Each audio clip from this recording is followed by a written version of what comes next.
Shalom. Call hello Yahweh by Hashem Yahushua by Hashem Kodash. Double honors to the elder apostles of GMS, including the elders that came before them that taught us His truth. Shalom and salutations to all the brothers out pushing the word in truth and in sincerity, the hopeful elect. I'm the brother Yashawan, back with what I call the WW3 Daily update. All right.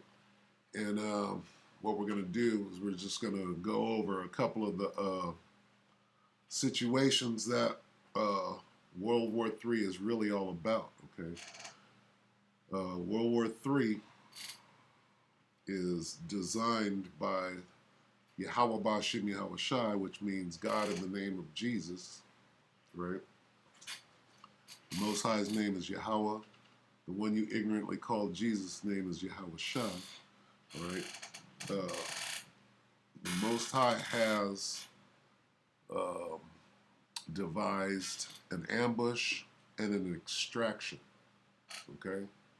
Now, first we'll deal with the ambush. All right, which we do all the time, but now we're going to define it and explain it a little more in detail. All right. This is Joel 3:1. For behold, in those days and at that time, when I shall bring again the captivity of Judah and Jerusalem. Okay, so the children of Israel are still in captivity. What does that mean? They're still in slavery. All right, somebody's still got them in slavery, even though they've taken off the shackles and you're walking around, right? Really, you still belong to your enemies. All right, when you say enemy, when you go to war, you're at war with your enemy, right? And if they capture you, take you prisoner, you're a prisoner of war. So the Negroes, Latinos, Native American, Seminole Indians, right here in Babylon the Great, also known as America, they're still in captivity and they're prisoners of war. Okay? But right here, God is saying He's going to undo that captivity. That's what it means by bring again. He's going to undo that captivity.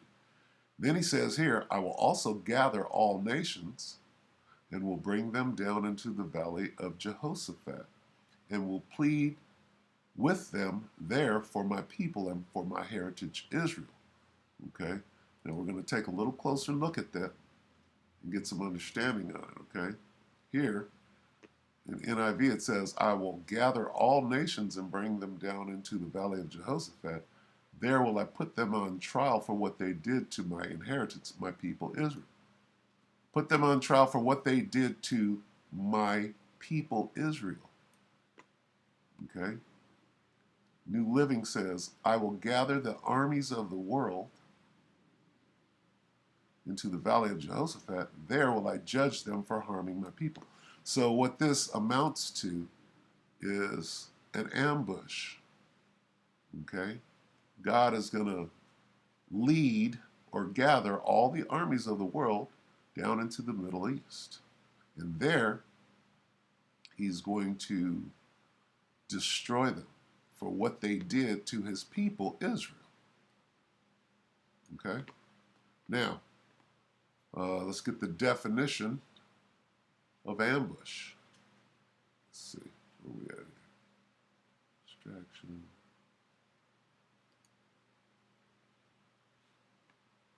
Let's get ahead of ourselves.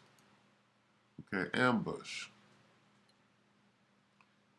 Definition of ambush: a surprise attack by people lying in wait in a concealed position. Okay, a surprise attack. Make a surprise attack on someone from a concealed position. Now let's go back to Joel. I will gather all the armies of the world into the valley of Jehoshaphat. All right, they don't know that they're being gathered down there. All right. Why are they being gathered down there? So the Most High can destroy them. Why? For what they did to His people. Okay. Now let's look at this. Okay. This is Bastion Black Performance 2014, February 26th, ambush tactics. Let's listen to what he has to say. So now, the linear parallel ambush is the easiest ambush to get into because it requires the least amount of coordination in the unit commander and the small units involved, and because it takes the least amount of maneuvering to actually get in place. So, okay, so what he's saying is these green dots, right, would represent God and the angels, all right? And these red dots are the enemy, the armies of the world. The two sides, right, this green and this green line, represent the valley of Jehoshaphat, the Middle East. So what God is doing is he's getting them all in this space so he can do what?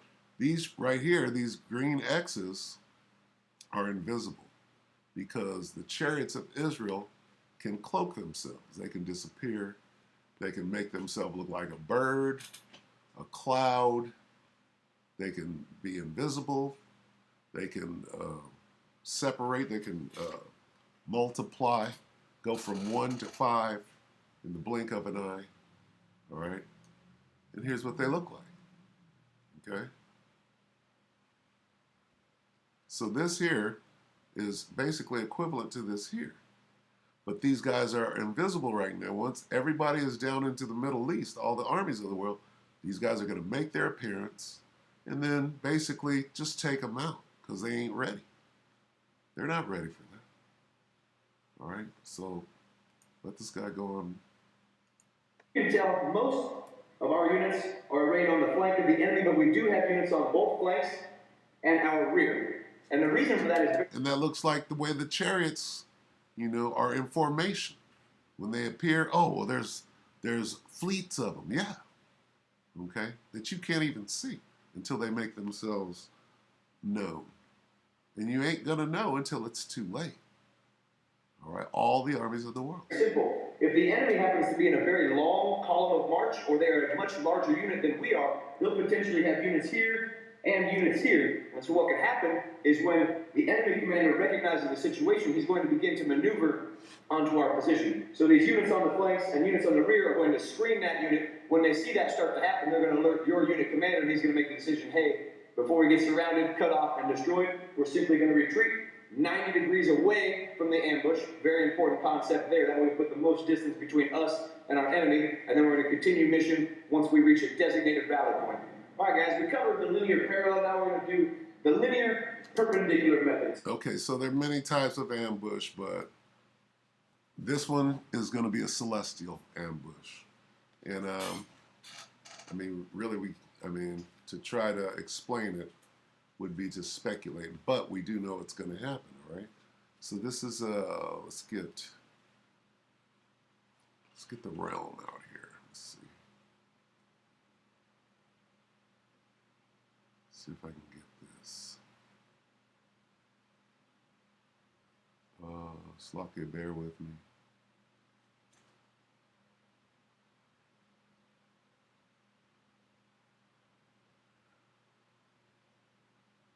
What is this?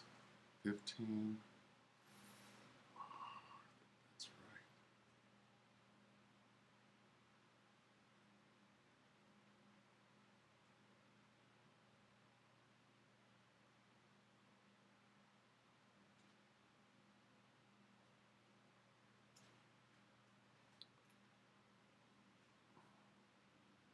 Get this real quick.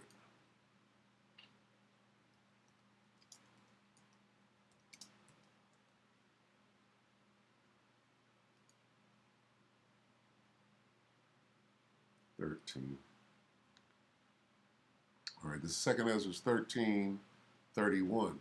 And one shall undertake to fight against another, one city against another, one place against another, one people against another, and one realm against another. All right? This is one realm against another. You got the fourth dimension, that's a realm. You got the third dimension. Okay? This is the ambush going down, falling under one realm against another, all right? Okay, so that's your ambush.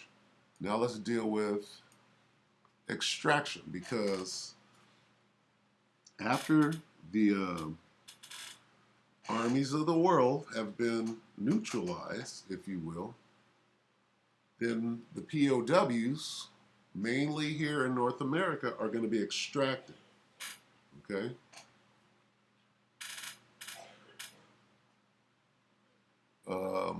Let's get a preset first.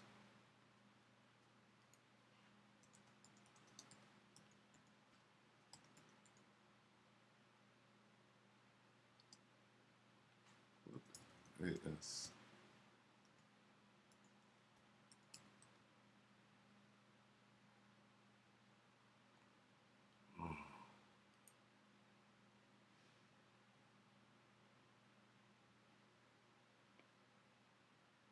Okay, let's get this first. This is Revelation 11 and 12. And this is the extraction, all right? This is how the Most High is going to rescue the POWs. And the POWs are all around the world, scattered around the world, but this is what's going to happen. Revelation 11 and 12. And they heard a great voice from heaven saying unto them, Come up hither. And they ascended up to heaven in a cloud, and their enemies, letting you know that this is part of the war, their enemies beheld them. All right? Let's get 1 Thessalonians 4 and 17. Okay. Then we, which are alive and remain, shall be caught up together with them in the clouds to meet the Lord in the air, and so shall we ever be with the Lord. Okay? Now, that's that extraction, the POW extraction. All right? What is this cloud? Right? There's the clouds being caught up in the clouds. All right? What's this? Come up hither, and they ascended up to heaven in a cloud. All right? Well, here's the clouds right here. All right? So the chariots of Israel are going to beam up the POWs, the elect of Israel. All right? Now, let's get extraction. All right? This is Wikipedia.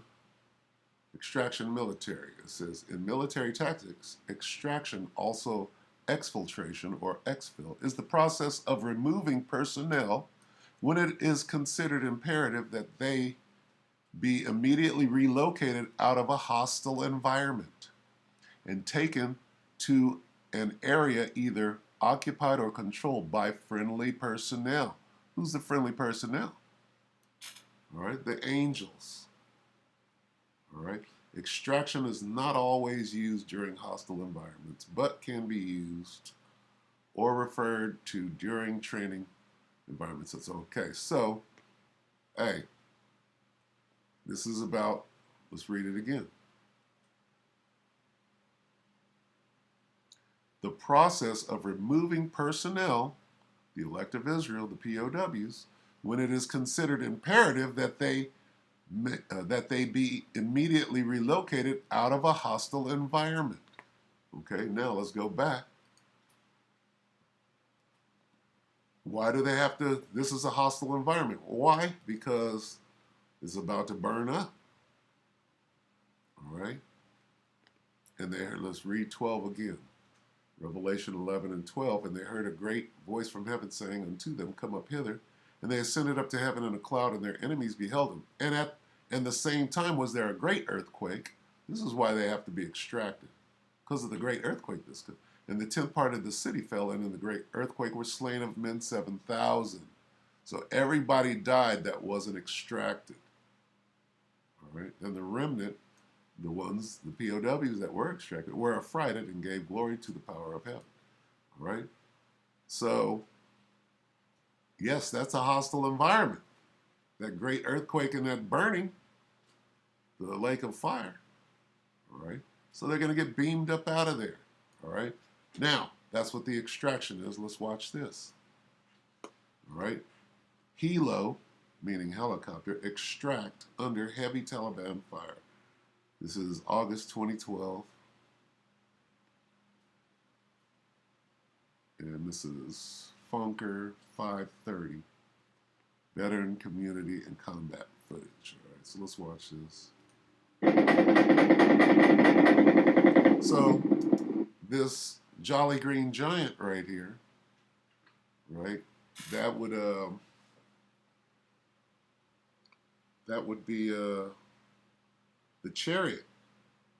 Okay, this is just for practical purposes. So this bird is coming in into a hot LZ, and this guy right here, see his silhouette? He's firing on the people that are shooting at the bird. Then he's going to run. Once it gets in position, he's going to run and get in the bird. The bird is going to take him up out of there. That's an extraction. So for the men of the Lord, the POWs here in Babylon the Great, these are going to be the chariots of Israel that are going to show up. They're going to beam us up into the chariots and get us the hell out of there before what? Before the great fire, before the great earthquake and the fire burning this place all the way up. All right, so let's watch the rest of it.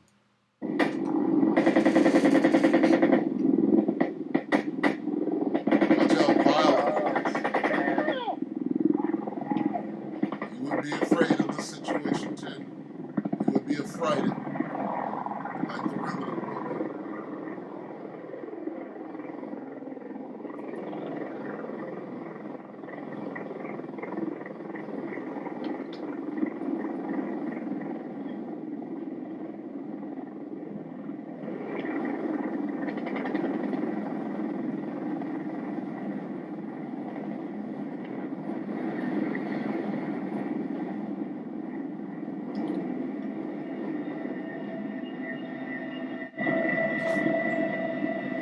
He's on the bird now.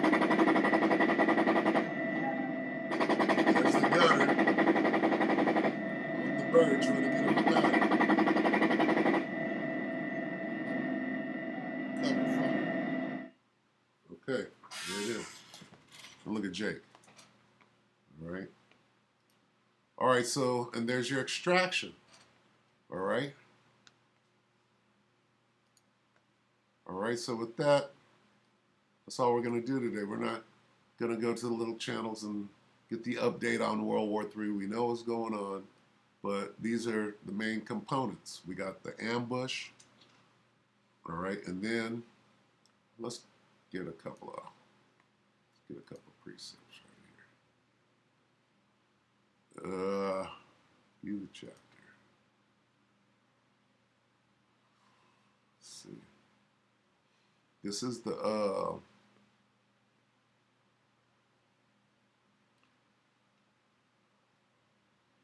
this is World War III and all the armies of the world getting wiped out. Okay.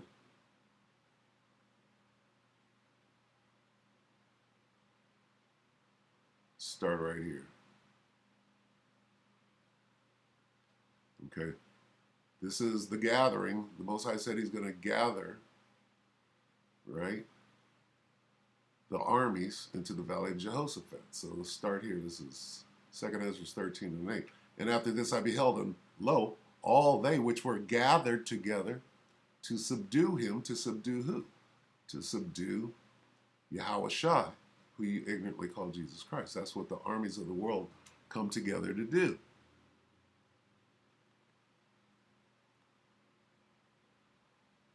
All they which were gathered together to subdue him were sore afraid. They were scared as hell.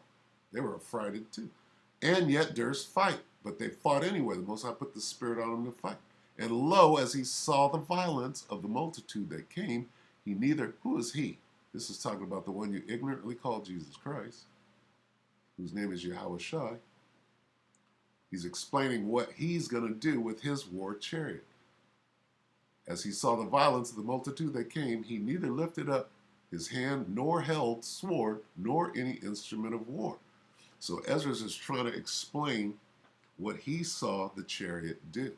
He's trying to explain the weapon systems of the chariots. Okay?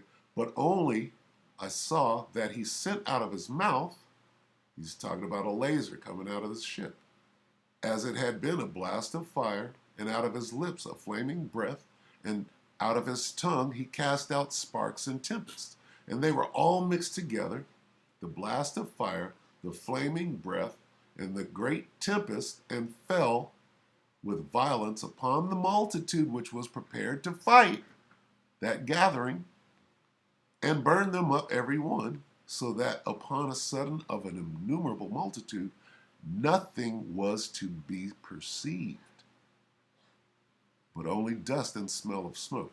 So what he's saying is all those armies of the world that were gathered together to fight were wiped out pretty quickly by the power and the force of the chariots of Israel. Okay? And it's all right here in the Bible. All right? All right? He said, when I saw this, I was afraid. Okay? All right, so we hope with that, elect or edify, and with that, we're going to say shalom.